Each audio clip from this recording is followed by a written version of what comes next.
Hey, while you're waiting for the show to start, make sure y'all hit the like button, sub to the page if you're here for the first time, drop a comment with your fantasy take or your bold prediction, and let's get these championships. We go over start sit decisions weekly, trade questions, live mock drafts throughout the off season, and answer a ton of questions throughout the year.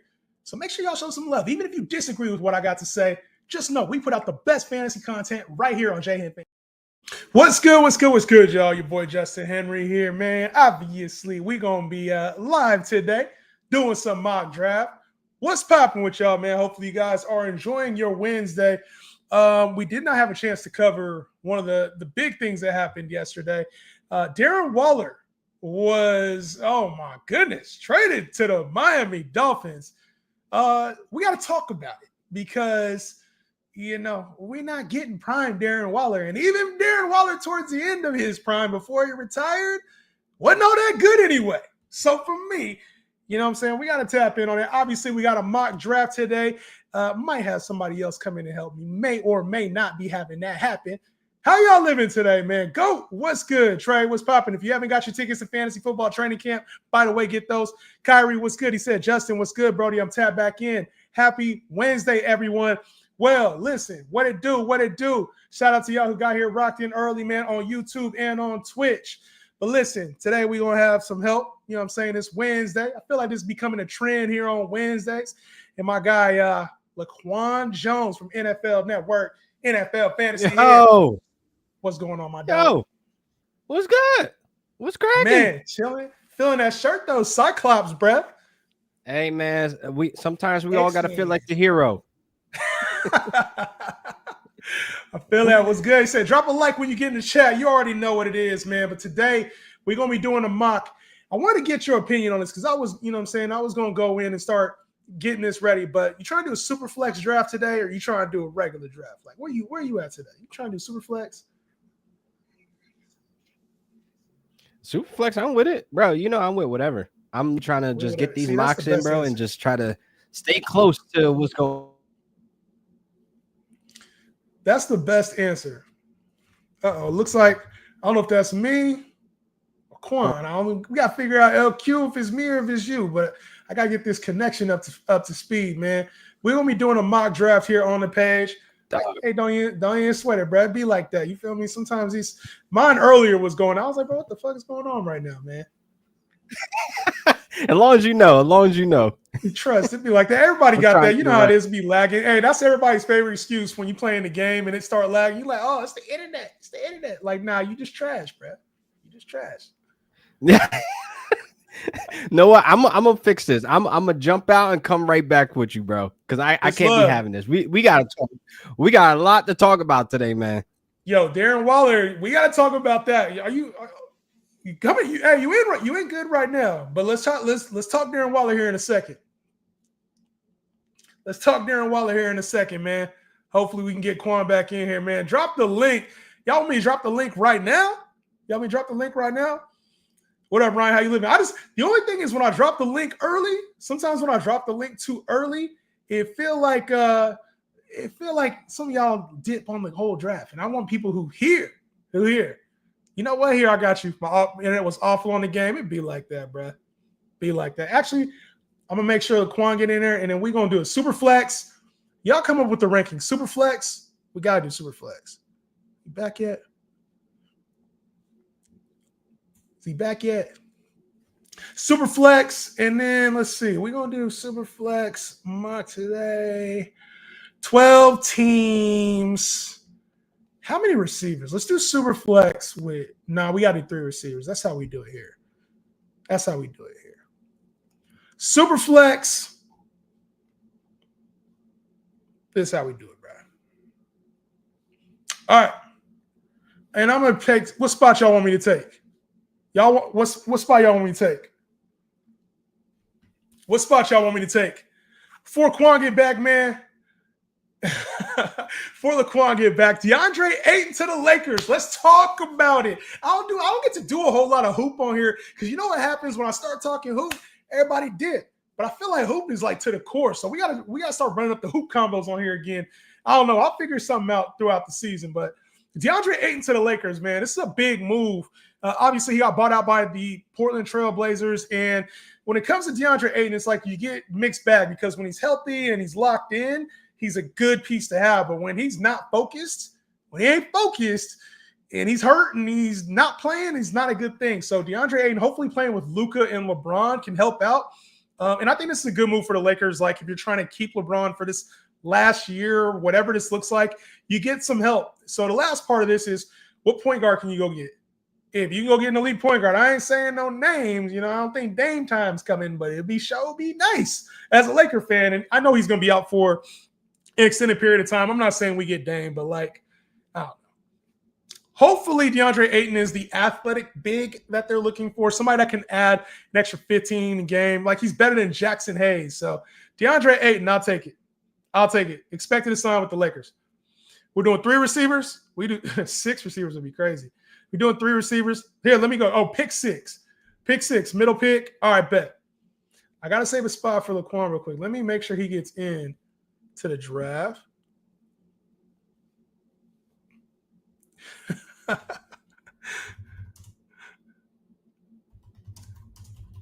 I'm gonna open up the draft a little earlier today.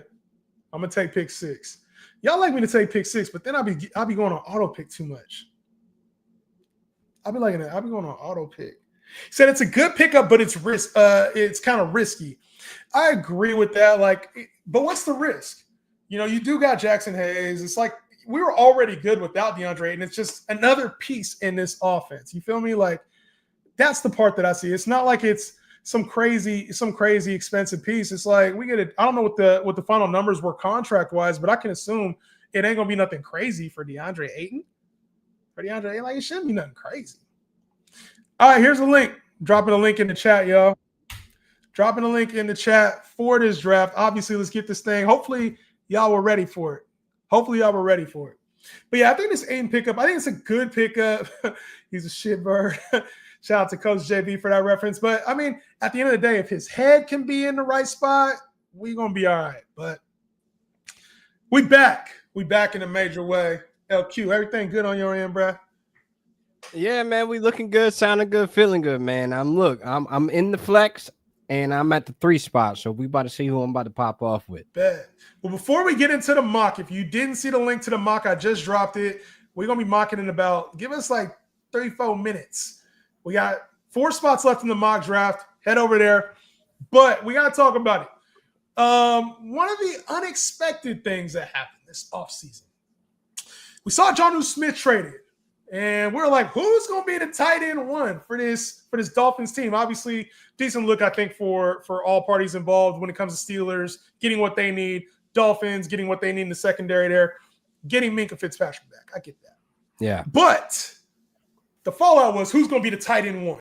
That was what everybody wanted to know. Who's going to be a tight end 1? You saw it on Sleeper, all these dudes picking up backup and 3rd string, 4th string tight ends. And it ended up being Darren Waller getting traded for a late round comp, 6th, 7th round picks, going to the Miami Dolphins from the New York Giants. It feels like this thing, LQ, is all hype. Like Darren Waller ain't who he used to be, unless you're feeling him. I don't know how you feel about Darren Waller, but your boy is not excited by this move at all. Dog, leave him alone. If you going out there really thinking about, look, I'm about to go, I'm on the clock. I see Darren Waller.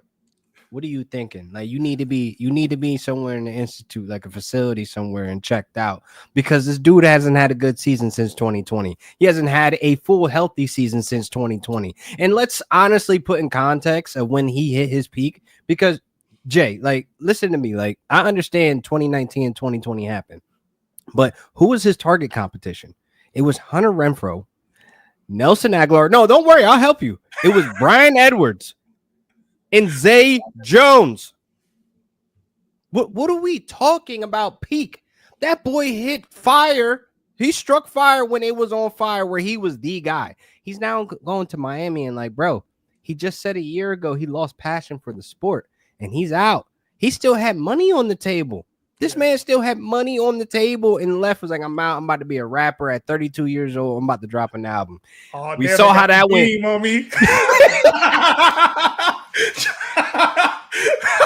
got the whole fucking team on me. Bro, I will leave if I hear that song outside, bro. I am nowhere near Darren Waller rapping in my ears. My ears will be bleeding, bro. Like, we not on that, bro. So, like, what we really put in context of what he about to get into, he's coming out of retirement. He'll be 33 years old with target competition with Tyreek Hill and Jalen Waddle. And not to mention, Devon Achane involved in that passing game as well. And we have yet to see this man step up and be that peak where he was in Oakland when it was still Oakland in 2019 and then in Vegas. Okay, cool. It's COVID season, baby. We have not seen that Darren Waller in a very long time. And folks, if you were thinking about it, don't do it. Don't do it. It's one of those things where you name value, right? Name value means so much to us in the fantasy community, especially those who like to win championships. You're like, this guy was good before, and like he could be top 3 again, or he could be top 5 again. I just made a video. I haven't posted yet, but I just made a video on like Tyreek Hill, AJ Brown, because I'm a name guy, right? Like I believe in talent, and I will go get players that I think still have juice. You're talking about a player who quit football, like you just mentioned. And he's going to an offense where he's at best going to be 4th in line for work. So, I think the one thing is that like he's getting put up with his like old tight end coach, which is fine. The guy who got him the bag in Oakland, like you said. But I do think there's like this world where he's a top 15 finisher at the position. There's just so much other risk baked in. Like, what's the point of taking Darren Waller in your draft? There's going to be somebody in your league who takes him. And I think with the amount of depth at the tight end position this year, you just don't need to take that risk. But you start getting to like the outside of the top 20, and I'm like, do I want Darren Waller or Mike Gesicki? Do I want Darren Waller or Tyler Conklin? Like guys that have a kind of a ceiling, I think that's where it gets interesting with Darren Waller. I don't think he's good. I don't think that he has 750-yard potential. I don't think he has 6 to 8 touchdown potential. I don't necessarily think that. But there are times in fantasy football when we're wrong, when we don't evaluate the situation right, and perhaps, just perhaps, maybe Miami sees something that we don't, similar to the reason they traded for Jonnu Smith, similar reason Atlanta traded for Jonnu Smith. It's like maybe sometimes they see something that we don't in the offense. I'm not buying Darren Waller, but I think in your 14, 16-team leagues, if you need a tight end too, and you don't want to take the floor guys, I don't know. You could do a lot worse than Darren Waller. I got a name that I think will clear all that up. You said outside the top 20, and we got a tight end 29 right now, and I'm looking at Juwan Johnson. You know what? You ain't. I ain't mad at that. Look. Listen. I got some inside info on Juwan Johnson. All right, really? and I'm gonna say this, and I'm gonna mean it. Like I text Jameis Winston yesterday, right? Yeah. My exact words was like, "What makes Juwan Johnson so special about his game?" His exact response was, Juwan Johnson is such a great route runner and has an excellent catch radius. With his ability to create separation because he was essentially a big wide receiver, it was a mismatch nightmare against my defenders. He is the guy. Ladies and gentlemen, it is Juwan Johnson season. This is from a quarterback who's thrown him the ball, that knows every detail that he puts into his route running, his ability out there. We saw the flashes last year when there was nobody else out there. Go pick yourself up some Juwan Johnson instead of a Darren Waller, man. We can't be this sick. We can't be out here. I love that. Taysom Hill coming off the injury, right? And so in best ball, see, some of these late round guys, hey, I think we'd be on the same page. At least the late round guys we are. Hey, dog, I'm scared money don't make money. A rookie quarterback's best friend. Who is it? Normally the tight end. That's normally where you can see some love. And without Taysom Hill, at least for the start of the season, like Juwan Johnson's a big body guy who was catching touchdowns. He had 7 touchdowns a couple seasons ago. So we know he's going to be using the red zone. We know they don't really have a lot of receiver size wise. You got little guys, you know what I'm saying, there on the outside. Juwan Johnson, bro. Hey, over. I'm just saying. Stop playing. What's going to get paid? We not rocking with Darren Waller. That's the message of today. Like, I'm seeing these tweets. Yeah, Justin, listen, I'm seeing these tweets and I'm like, nah, they just trolling. This gotta be bait talk like this. But no, it's folks out here like, yo, I'm putting all my fab on Darren Waller. What? Nah, that's rage. What are we they rage doing? baiting, they rage baiting. Bro, they gotta be. They gotta be, man. Let me know if y'all in on Darren Waller this year, man. Seems like there's a lot of tight ends everywhere in fantasy too. Like this year, I've been getting Dallas with the last pick and a lot of mocks. That's the thing is tight end is deep. Dallas Goedert is typically like a top 5 to 7 guy, and you can get him outside of the top 14 tight ends. Like there's, you know what? And you talked about other names. Like when you reach deep into the bag down there, it's like we saw Brenton Strange last year. I don't think he's elite, but we saw him with this Jacksonville offense. Evan Ingram's gone. And you got two guys on the outside now, Travis Hunter and Brian Thomas, who can stretch defenses out and who can make plays. They got to be honest when it comes to those guys. Over the middle, Brenton Strange is going to be a factor in this offense. I know Liam Cohen doesn't really use the tight end, but we saw Cade Otton become very fantasy-friendly in this offense for the Tampa Bay Buccaneers offense under Liam Cohen. There's an outside chance that Brenton Strange, who played well in that role last year, could be a top 12 to 15 guy at the position.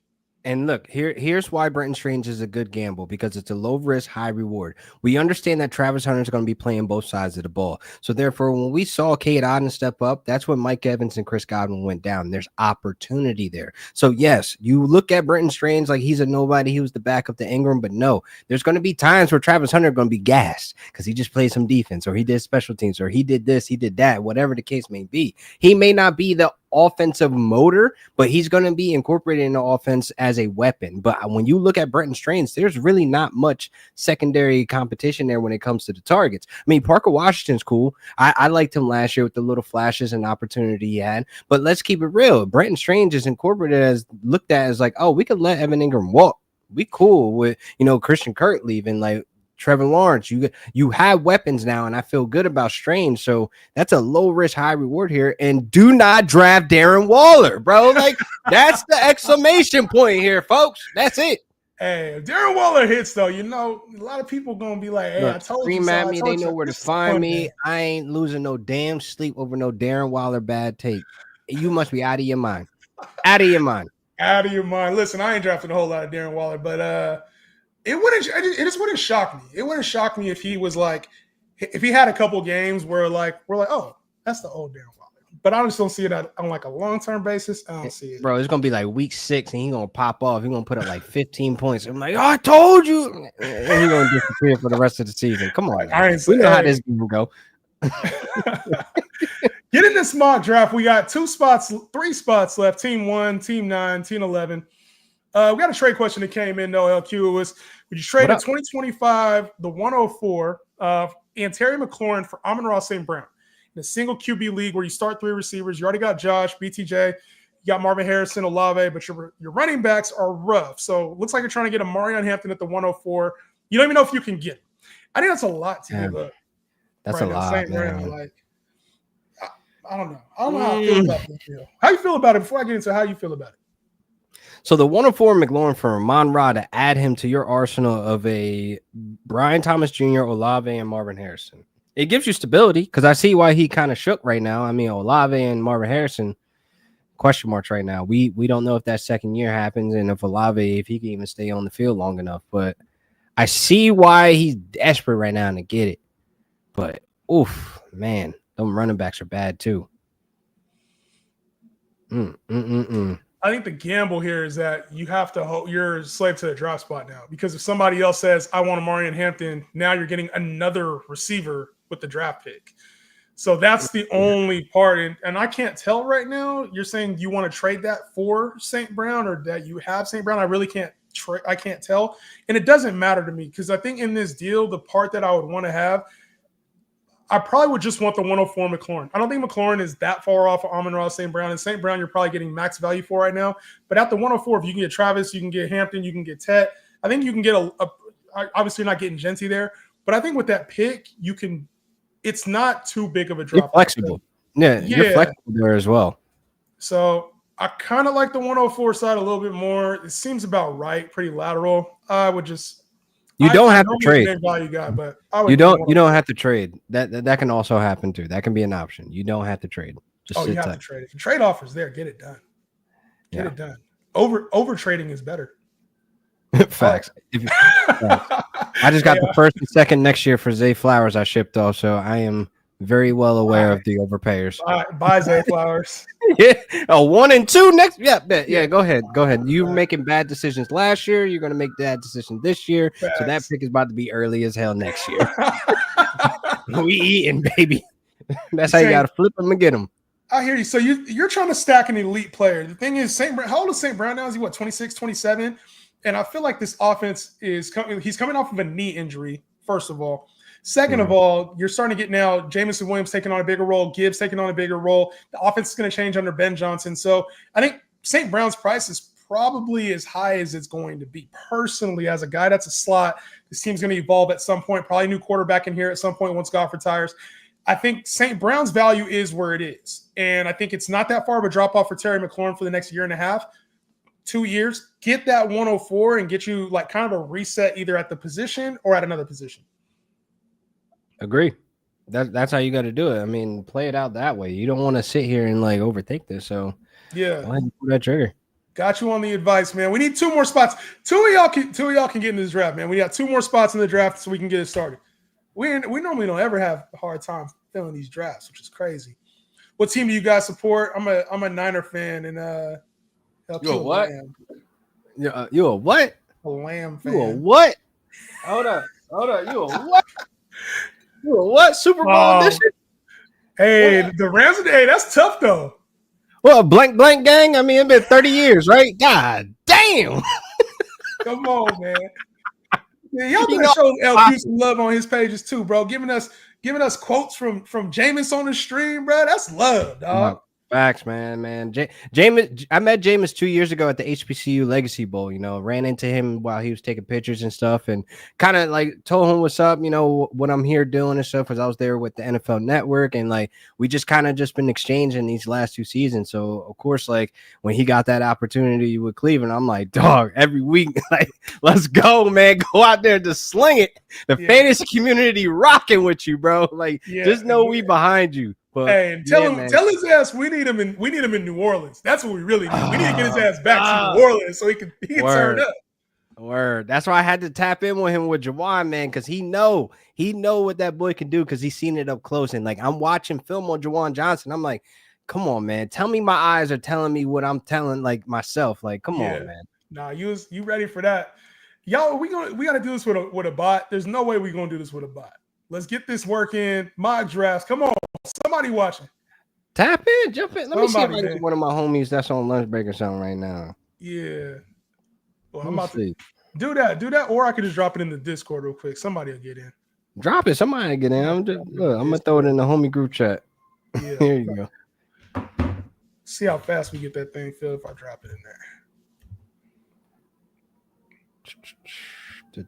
there. Word. Question that came in though, as Rams fans, what are your thoughts on what's your thoughts on Devontae Adams? We got it filled up. But yeah, what's your thoughts on Devontae Adams, man? I know we talked about it for a second, but I want to get your thoughts on this as we get this draft started. So from a fantasy standpoint, I think he's a high-end wide receiver too. And like literally when I say this, like the touchdowns are going to be there for him because the ceiling that we were talking about is between that 10 to 12 margin of where I'm looking at. I'll be cool if he get 8 off this season and Puka eats a little bit, but Puka may lead this team in receptions and yards, but you're going to look at Adams. He's going to be a huge red zone target. So like I'm really targeting him as a high-end wide receiver too. And in times you can get the little discount on where he pop around on that turnaround. He ends up as like your wide receiver 3 if you tend to go, heavy in the early of draft. So there's a possibility where like right now you're looking at a guy that is going to be huge for fantasy when it comes to those touchdowns. I'm on the clock. You're on the clock. I paused it for you, man. You got about 10 seconds, so I want to make sure you got who you want. I don't need it. Lamar Jackson, the best in the game last year, the real MVP. Why are we playing with him? Lamar, man. Most fantasy points and then all time. Like, geez. So heavy, bro. It's tough because sometimes I feel like a homer. I feel like I take him, but then I know in fantasy I do a lot better when I don't take the quarterback position. It's just in my draft specifically, he falls to like 3rd, 4th round, which is great. But in most drafts, he goes like in the 3rd round. It's tough to take a quarterback at that spot, personally. Yeah, man. Yeah, man. I need me some more so I could just have a start and forget. Don't need to worry about the matchup. I know he about to go crazy, whoever on that other side of the ball. So that's why I got to secure him definitely in super flex. But we'll see the strategy how it play out because I got my mobile guy now. I got the best of the best of the mobiles because when it comes to that top 5 mobile, I mean, we already know he won. In super flex drafts, I think like when you have the rushing floor, it just makes things so much easier. Now, I tend to go against the grain and not take quarterback in these super flex drafts, but I can see strategies where it works if you take 2 quarterbacks at the top. It's just you got to hit on your quarterbacks. And I think sometimes that's the thing too, is you assume, okay, I have 2 quarterbacks. Unless they have that rushing floor, there's no guarantee that they're going to be like up there in the top 5. We saw Dak, Jordan Love, Brock Purdy, all those guys fell out. You know, you have Jared Goff, who seems to always be in there. We have quarterbacks that always are in the top 5, but like a guy like Mahomes, we talked about him falling out. Like, It's not always a certainty that you get that elite production just because you take a quarterback in the first 2 rounds. Yes, sir. It's either Joshua or it's Lamar. Joshua, what's his middle name? Joshua. He gotta have a cool ass middle name. Joshua Dwayne. Could be Michael or something. It's probably like Dwayne or some shit. Bro, this is Dwayne. What? Dwayne with a U. Dwayne with a U. That's crazy. But it's Patrick though. That makes more sense. As expected. Joshua Patrick. Jonathan. 14-man 1.3 and a 212 full PPR. Should I go with Jefferson or Bijan at the 133? What the hell? You're talking about the 103. And for the second pick, Lamar. In a 1 quarterback league, especially in 14 team, I don't think you need to go with Lamar in the second round there. No. Why do you have the 212 and the 103? That doesn't even make sense. Oh, for the 14-man. You know what? I don't mind it. I just think that you can do better. There will be somebody who slips because in the second round, the second, third round, there's always somebody who slips. Until I get to like the T. Higgins part of that round, I'm probably taking a player. Now, once it gets to like the T. Higgins or like, you know, you're talking the Kyron and like Chase Brownish. Yeah, that's when I'm like, okay, Lamar is good. But for me, I'm kind of like taking positional players in 14-team leagues, especially because you need the depth. Yeah, correct. Oh, I'm up on this one. I'm sitting here trying to set this cue, but as I said, Jokers is going off. Smart. What's going on right now?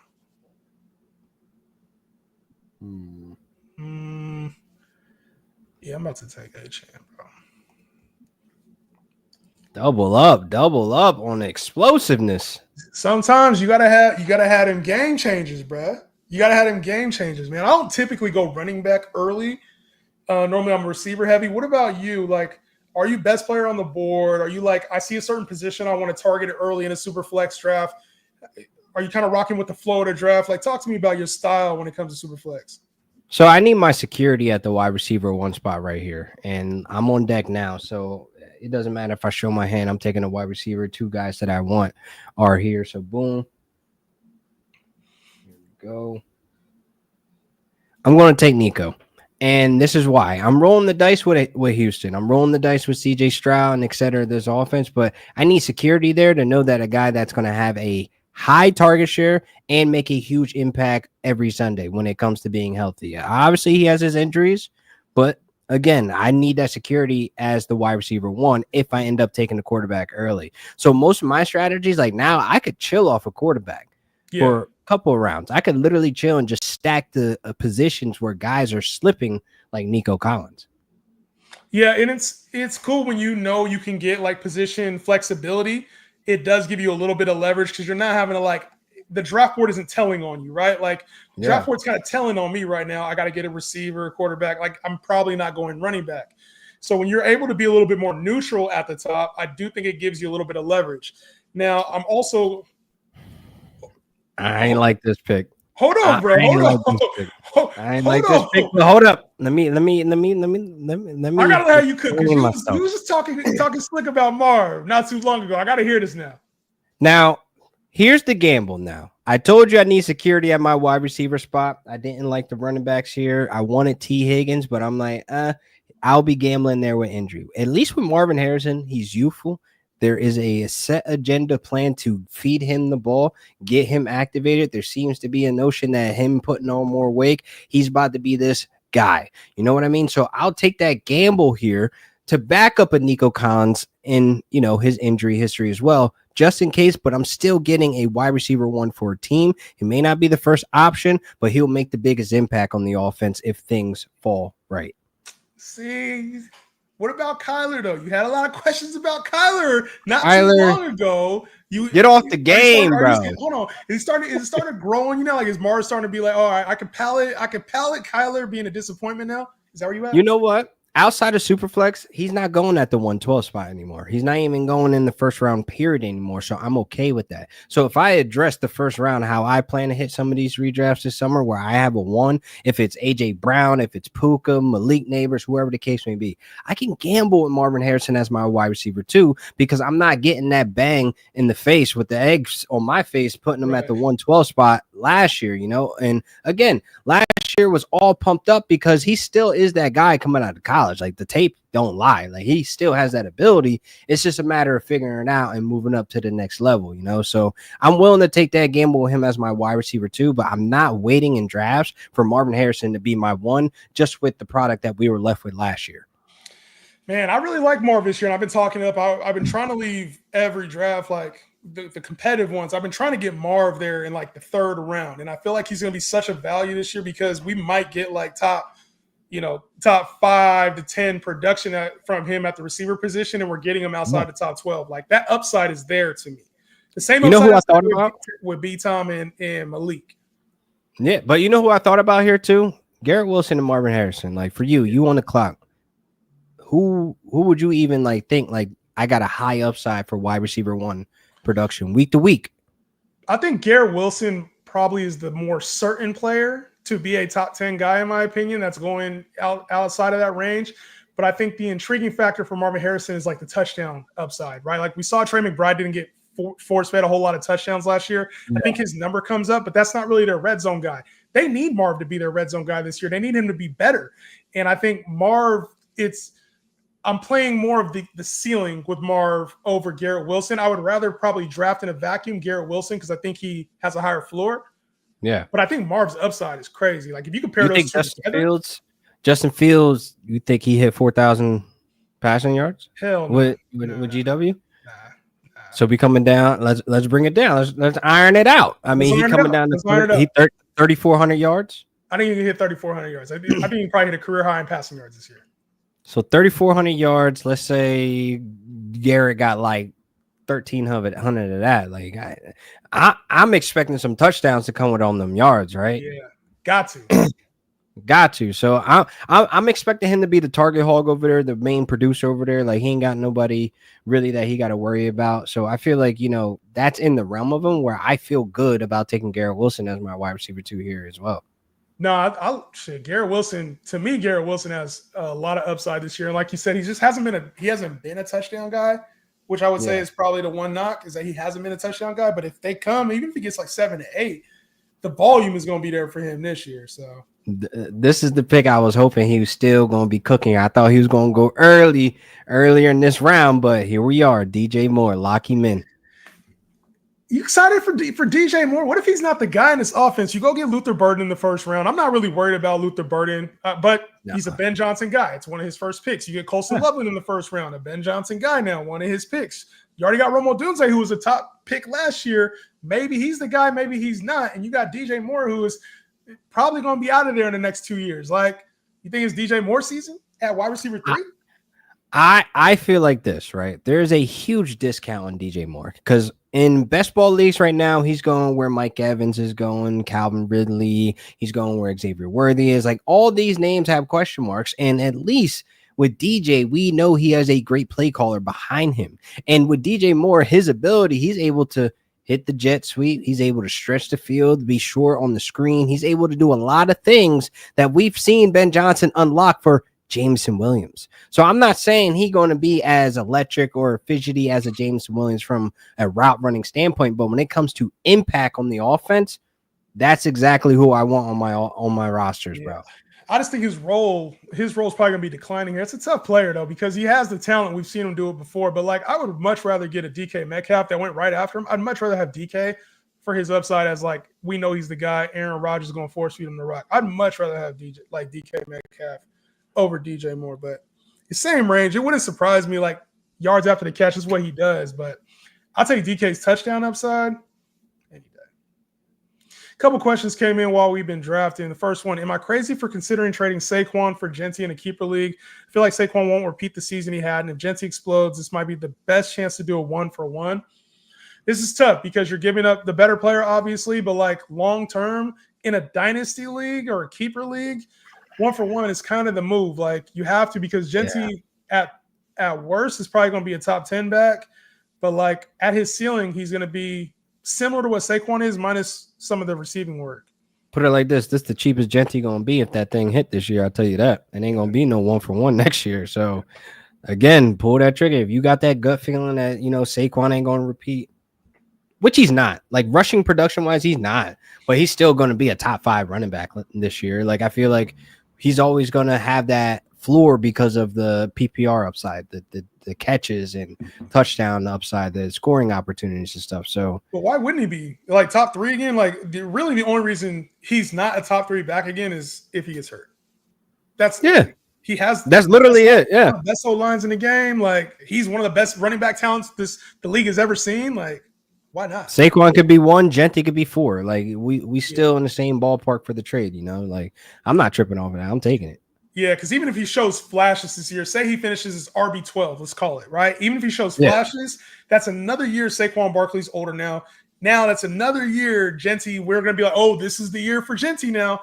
I feel like you might not be able to get that trade next year. It ain't happening. It ain't happening. Jay, and I was offered Ridley, BTJ, Brees for Bijan and Cup. Ridley, Brian Thomas Jr., and Brees for Bijan and Cup. In half-point PPR, 10-team, 1 quarterback. Is that a smash? I turned it down because I thought in 10-team you have more flexibility to give up depth. I would rather have, in a vacuum, I'd rather have that BTJ side. Like Brian Thomas, Bijan, maybe that's similar draft capital. Brees and Cup is similar draft capital. Plus you get Ridley in this deal. And it's half point, so I know you're trying to keep the better back. I don't know. I really like Bijan, but that's a lot. Ridley, BTJ, and Brees. The only thing is if Brees misses, you lost the deal in a major way. That's a huge deal. I would probably, if you start 3 receivers and you 3 receivers in a flex, I'm taking the BTJ side. If it's 3 receivers, no flex, or if it's 2 running backs in a flex, I'm keeping the Bijan side. That's where I'm at. Keep Bijan. That's where I'm at with it, because I don't see. Nah, just keep Bijan.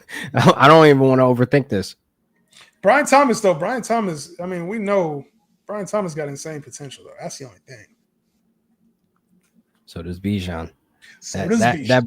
That boy is like how we just was talking about Saquon in that regard. Like that's where he's ascending to be the youth age that he's at now. Like Bijan got another 3 to 4 years of tearing it up to be in the conversations of a top 5. So like that's why I want to sit tight and having that special, RB1 than trying to Brees, who's trying to prove himself, or Brian Thomas Jr. that had that one good year. And then, sophomore slumps exist for wide receivers as well when new coordinators come in. Like this happens. So it's a lot of risk on that side.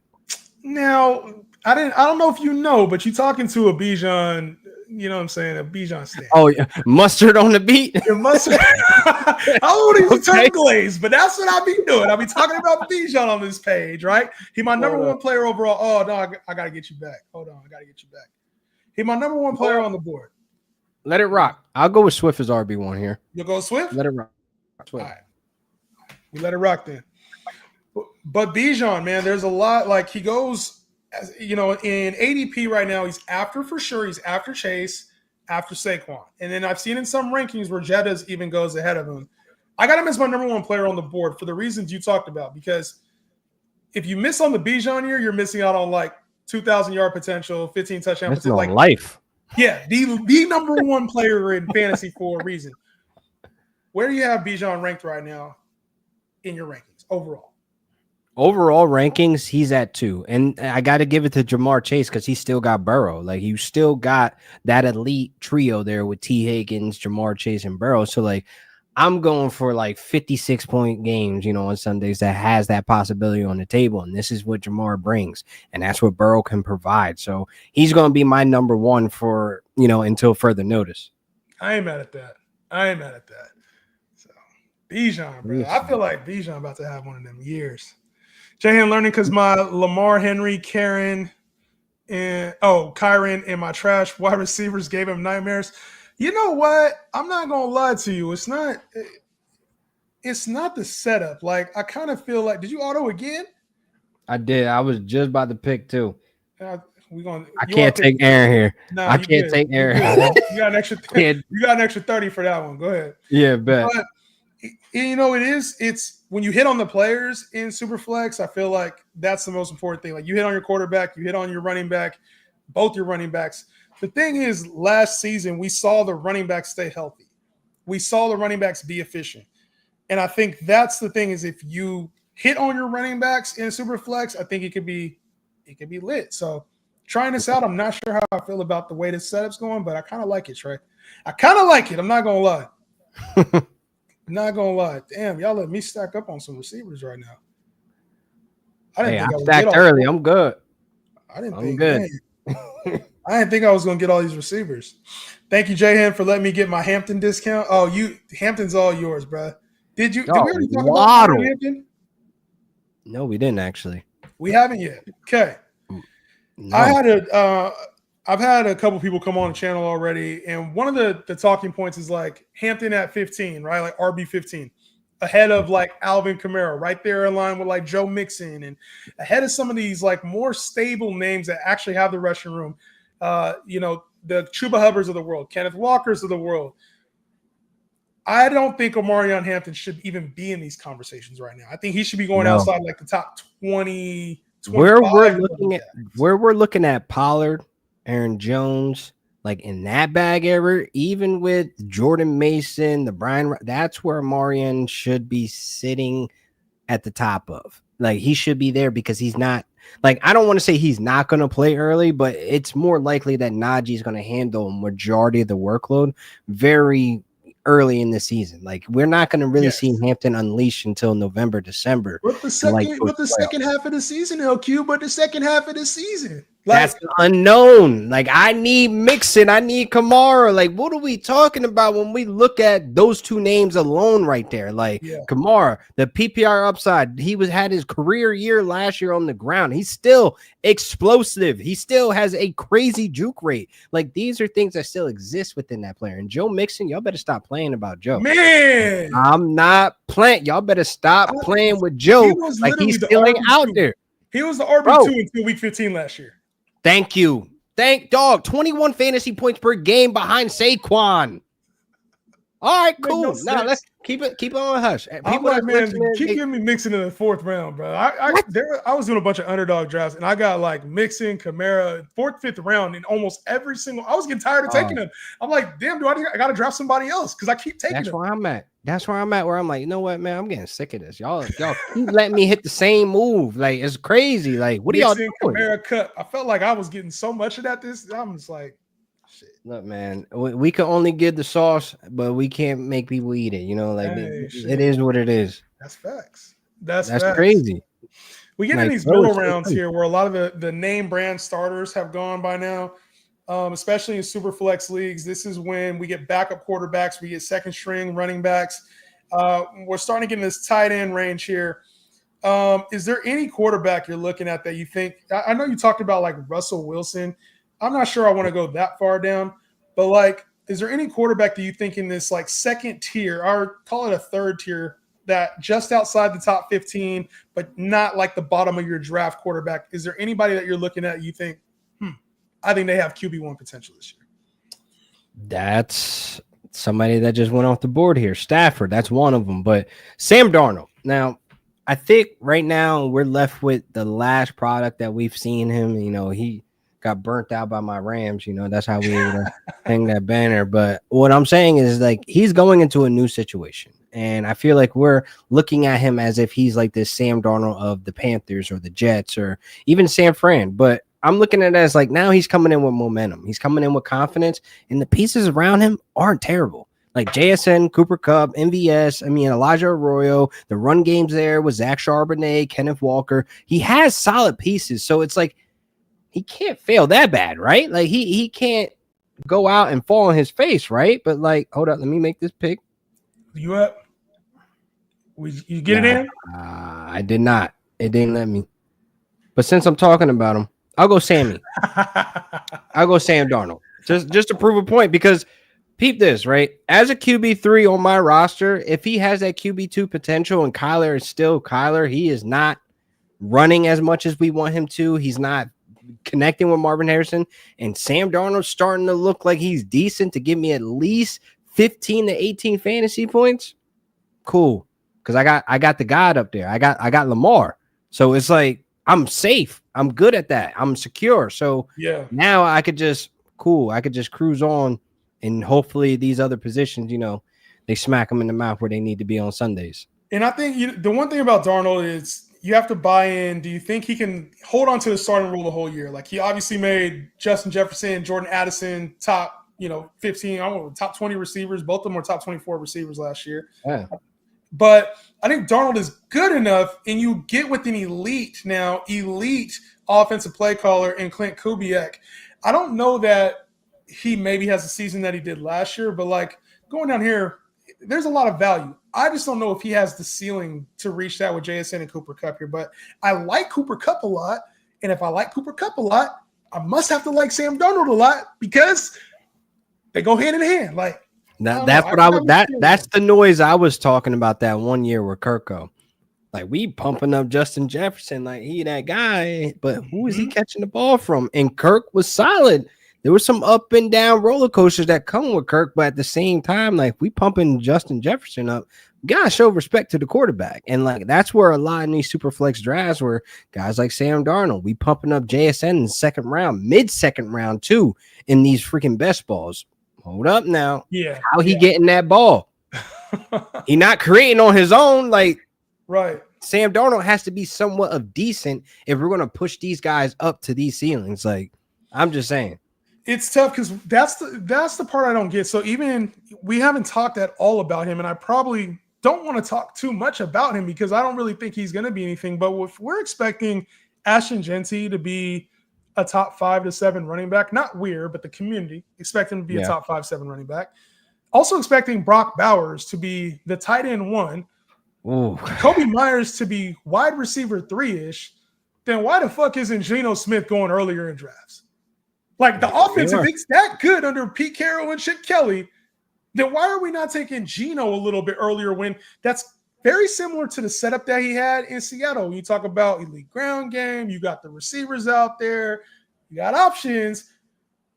If you believe that much in Geno, why aren't we taking him early?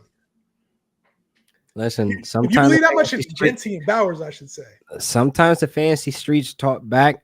I choose not to listen. That is crazy. Like seriously, you just ironed that out perfectly because it's like, why is Geno damn near going undrafted in some ways? Like, I'm cool with taking Geno, but I just have higher expectations for my quarterback position. But again, you look at Bowers or where he's going in these best ball drafts, it is insane in the second round.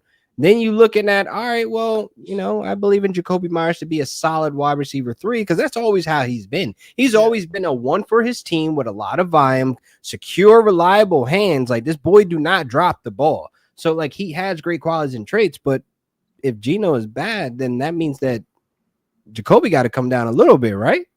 You would think. It's just there's not enough ball to go around. I mean, unless his offense surprises us all. But then, like we said, that's where now we're talking about Define surprise, because the Vikings offense was not a surprise. We knew it was going to be good, even if it was JJ or if it was going to be Sam Darnold. Like, Houston is a surprise. If the Raiders were a top 15 offense, I think that would be a fucking surprise. Deadass. Like, I think that would be a surprise. If they were, you know how many offenses they got to be better than? Sheesh. Top 15. Yeah. I I don't see it. I don't see it with Genty and Bowers. Honestly, I have both of those guys a lot lower than consensus, but that's also why I have Geno down here too. So I don't know. I picked a guy that I really do like. I think Bryce Young has way more upside than we're talking about. I haven't seen him taken off the board yet, but Ted McMillan goes super early in drafts, right? I don't know if has he gone in our league already? Where did Ted McMillan go? He went in the 5th round. Who said what? You said excuse you? I said no expectations. Yeah. So we got him going 5th round. In a super flex draft, he's going to the top of the 5th round. Who said he was the number 1 receiver on his team coming into the year? Tell me who said that. Who said that he's now going to be the same level as DK Metcalf, George Pickens, Xavier Worthy? He's that level now? Drafted him because they took him number 8 overall. He just passed Xavier Legette, who the team took in the 1st round last year. There's no rookie. There was a rookie curve for Legette, but there's none this year for Ted McMillan, who the whole community said was a wide receiver 2 at best. Why are we taking this dude so early? And why is Xavier Legette doesn't get drafted in half these drafts we do? Bruh, Adam Thielen ain't getting drafted, and I don't know why. I don't listen. If you check out the NFL Fantasy Podcast, right? We actually had the opportunity to sit down and interview him. That boy is still functioning. Yeah, like Adam Thielen is still functioning and acting as if he's this 24-year-old wide receiver, and he showed that last year because once he came back from injury, my boy was out there. He was a top 25 wide receiver. What are we talking about? He still was putting points on the board, and he could still be that reliable wide receiver for Bryce Young to keep him going, to keep this offense, have the chains moving, because we know Legette, he's really, to me, he's a big ass gadget player. Like that's just how I look at him. Like, I don't see him as a real 2. So there's still opportunity there for that target share to go to Sanders, Jatavian Sanders, or Ted McMillan, Adam Thielen. That pie is going to be split that way as well. Not to mention, look, look, man, let Renfro roll, bro. I don't know. He back. Is he back? I don't know if he's back. But, hey, but I'll say this. That's a lot of weapons to go around for a quarterback that already is probably not going to have 4,000 yard volume. Like, I don't know. I think the expectations for Ted are that he's going to be this like down the stretch league winning type asset. Yeah. But you got the ground game, which was really good last year in Chuba Hubbard, and like Legette there was a stretch of games where he was playing pretty well. So for me, I'm like, I don't really see like this. I personally just don't see him losing this role. Now, if he comes in and he's not as good, okay, but like I think that there's a little bit more here with Legette than we're letting on. That's all. Personally, I think this Ted Love is crazy. I think the Ted Love is like absolutely crazy. I'm not. The Ted Love a round and a half before Calvin Ridley is insane.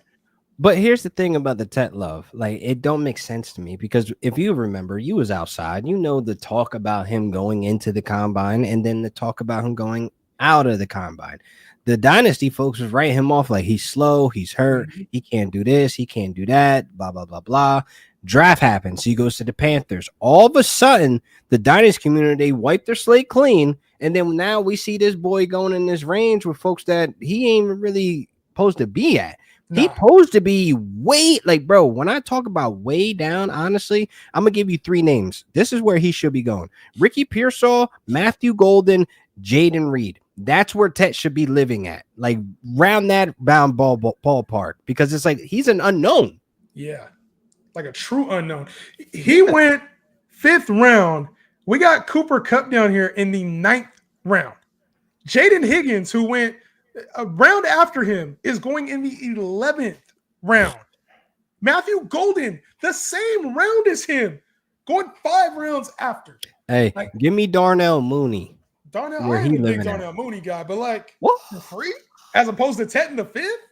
With Penix? Hold up. Don't skate by that. You ain't friend. What? Darnell Mooney? I ain't a Darnell Mooney guy, bro. That's it. Oh, he's playing a 2 with Penix that's going to air that out. Like never will draft Darnell Mooney. I'm not going to I ain't going to draft Darnell. I'll draft Drake London. And you know what? They've been hyping up Darnell Mooney a lot. You're a Mooney guy. You like a lot of number 2s, I'm noticing. You like a lot of like the number 2s. I like number 2s. I like number 3 running backs. I mean, that's how you hit on the Jordan Masons of the world, bro. That's how I like to deep dive into some of these guys. But Darnell Mooney was so explosive, but was capped because of a hurt Kirk Cousins, bro. Like I'm telling you, Kirk cannot move around in that pocket. Not saying Penix is mobile, but he can move a lot better than Kirk. But the fact that Darnell Mooney was up there with the DK Metcalfs and the George Pickens when it came to yards of 20+ air yards of catches and big explosive plays, like you can't ignore that with this Penix install now, being that the small sample size we had, but you can just imagine like, yo, this is about to be crazy.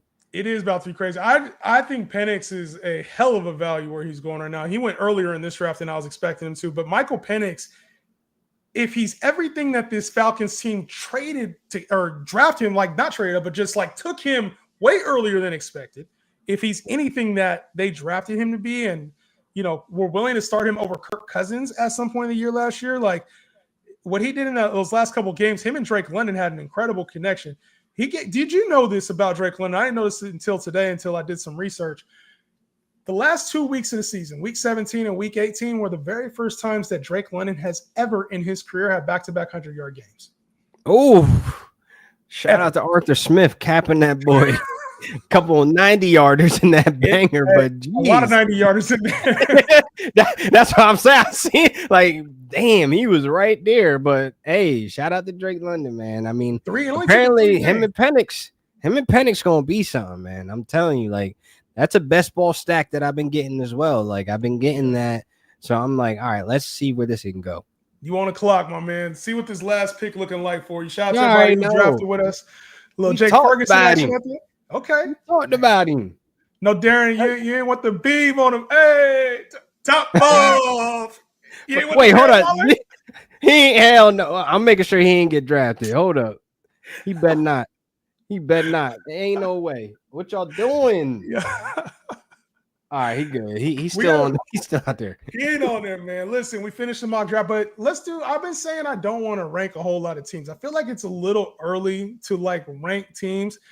There's a couple that I know everybody, the minute I'm gonna say, let's do one team. This guy, Tony always wants to know how his teams are going. So let's rank Tony. I'm gonna rank your team. Just one. We do, I might have time for another one. I don't know about LQ, but I got time for one more. Let me see. You guys rank teams. I'm second and I'm iffy about it. So let's talk about it real quick. Che, I like your receiver room. Love the receiver room. Love your running back room. And I love your quarterback. I don't know what's shit. You drafted a hell of a team. You got James Taylor, K-Walk. The worst pick of this has to be Benson. That's about it, but that's still solid. You smashed this draft, bro. Andrews, I mean, look, that's cool. Especially if you can get, because Likely didn't get drafted. So if you'd have made this last pick Likely, you smashed this draft. Good job. Like you sitting with 3 top 10 running backs where we can have them in real conversations. 2 top 5 running backs that we can have conversation with JT and looking at Jacobs. If Kenneth Walker stays healthy, I don't see like why you worry about your running back room. Like that's clutch. I think you smashed this draft. I was looking at Fields and Tua at the spots, and you got them right before they came back to me. So I think you got them at good spots. You got Diggs down here way in the 8th round, 3 rounds after Ted. And Tua, when he plays, the obviously the caveat with Tua is do you stay healthy? But like, yeah, if he plays 17 games, he's a top 12 guy.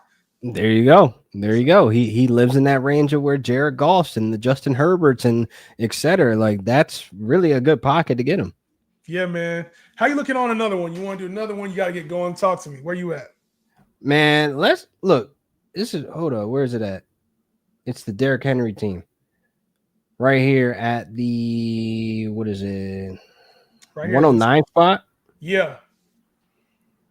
Now, this is crazy because I don't like the running backs, but like he has potential here if James kind of stays healthy and Chase Brown's supposed to be the PPR person he is with a top 5 running back. Like, I don't like it by name value, but there's so much upside here with the running backs, though. I think with this team, the one thing I see is I don't really see like a ceiling. Like, I don't see where this thing just changes. Like, what you drafted is what you get. You know what I'm saying? And like, sometimes I think you want to have like, okay, I have like Garrett Wilson's really the only pick where I could see him like massively outplaying his draft spot. Chase Brown's going to be, I think his ceiling's top 10. Guy. Derrick Henry's here. Devontae Smith is here. James Conner's a high-end RB2. Brock Purdy is, back end QB1. Judy's a wide receiver 3. Joku's a back end tight end 1. Shakir's a wide receiver. Like, there's no real person on this team outside of Garrett Wilson that can like massively outplay their spot. That's where I'm at with this. Yeah, man. Definitely. Because there's no one that you can like lock in and be like, could he be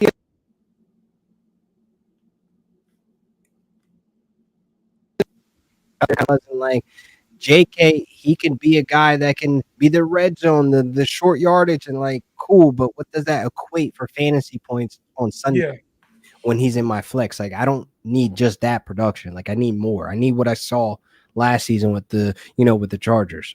Yeah. It's tough, man. You said, I don't need a rating. I cooked. I had the best draft. A lot of confidence. I like to see this. Hey, you got to leave the draft board with confidence. You can't show no weakness after you make the pick. And the thing is, when you come out of these drafts, especially, we don't have no injuries yet, and there's not a lot at stake depth chart-wise, everybody's going to feel good about their lineups, man. Absolutely. Spot 11 has to rate the team. You said CeeDee Lamb, JSN, Zay Flowers, and Deebo Samuels are receivers. You got Genty, Cook, and Harvey at your running backs, Penix, Prescott, and Cam Ward. I feel like with this team, you tapped into the youth a lot. And same thing I just said about team 9 right here with no ceiling. I feel like you didn't leave yourself very much floor here. Like, you got Dak, but Penix and Cam Ward, you can say they're questionable here. I think RJ Harvey, Genty, questionable at the spots you took them. I think James Cook is great value here. JSN, not a lot of room for like, he could be a lot worse. Like, I just think that where you drafted everybody, Deebo even, like, you didn't account for the floor here. You gave yourself a lot of ceiling. I just think it's a very risky team. JSN floor is like wide receiver 3. That's dangerous.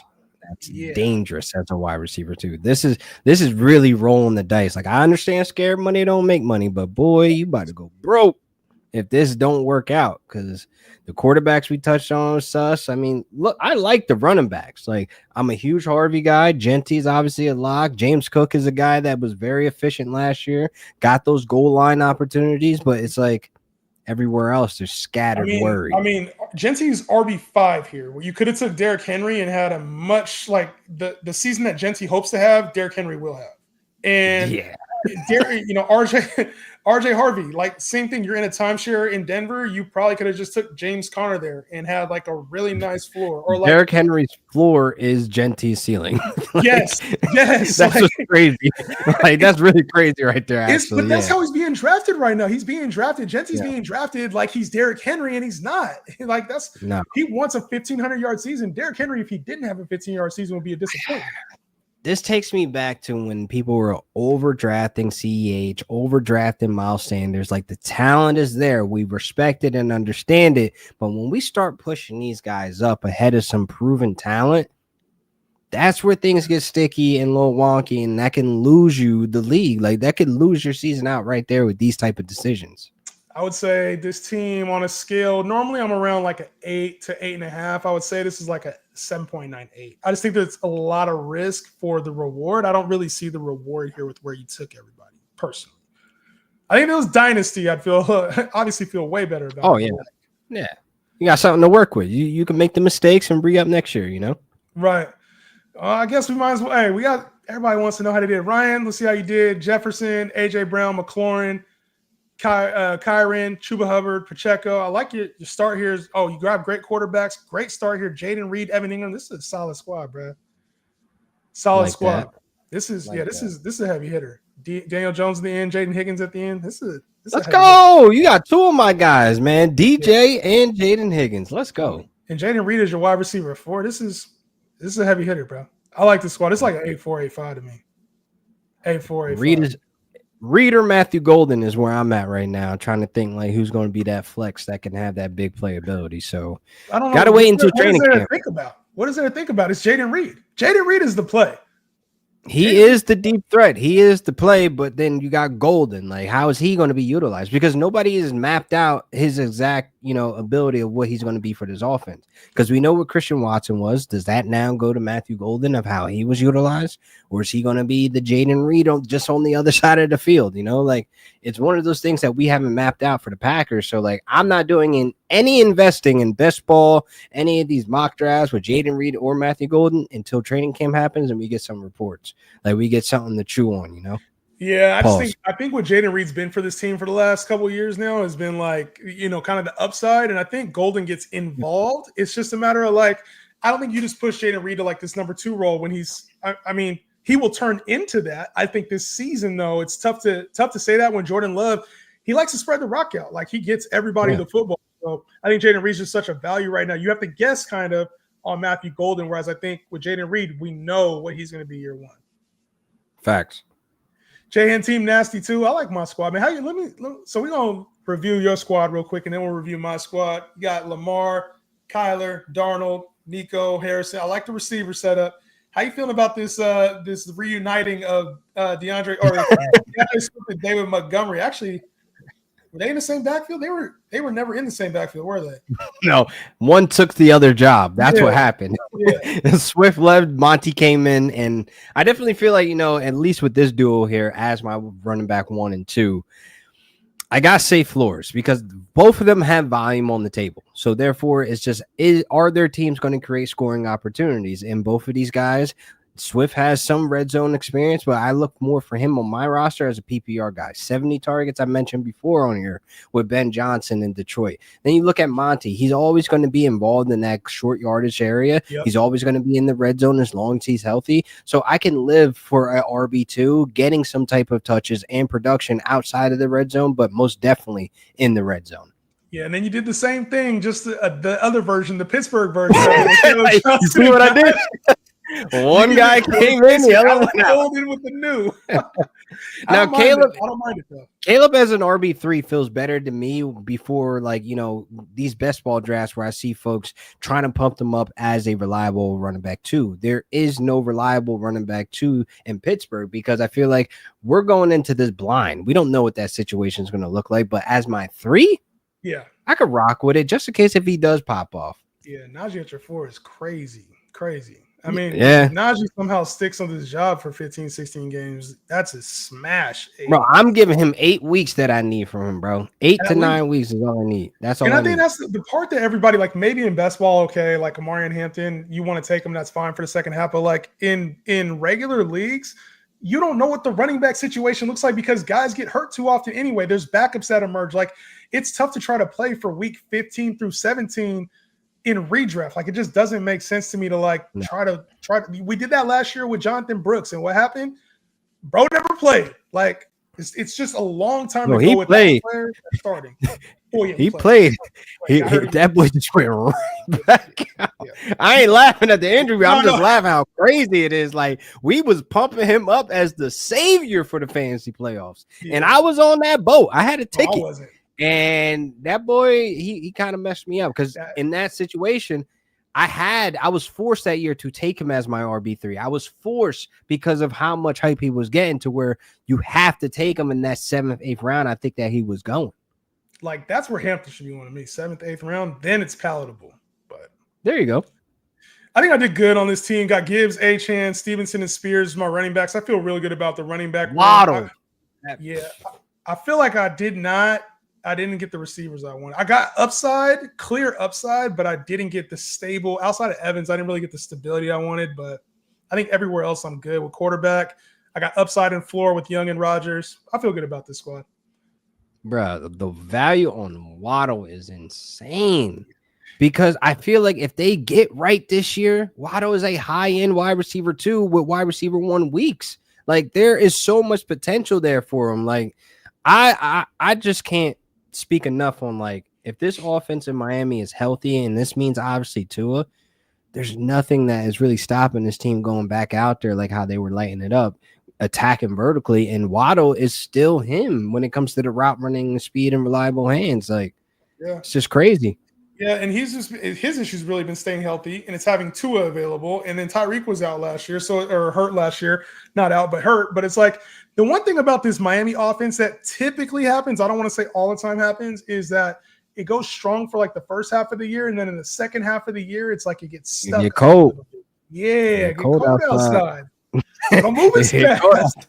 So that's the thing I got to be careful with like HN and Tyreek Hill and Waddle is like you got to like that subtle reminder in the back of your head during your drafts. You got to kind of know that that's like. You know what I like about HN this year though? He's not going in the first round. He's going in the middle of the second round in most best ball redraft and regular drafts, et cetera, and you're not paying that premium price that you have to pay for because he brings top 5 upside with or without Tua.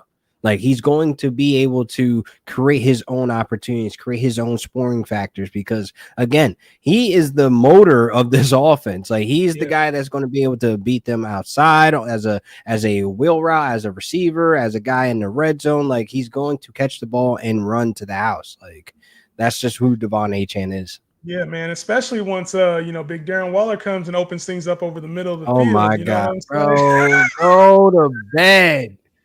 Dog, you laughing. That's how they was talking yesterday. Did you? Yo, you was on Twitter, bro. Hey, I don't be on Twitter like that, bro. That's the reason why I don't be on Twitter. They be talking that bullshit on Twitter. Bro, I almost closed the app and threw my phone off the balcony, bro. Like, what are we doing? I feel like they see the name and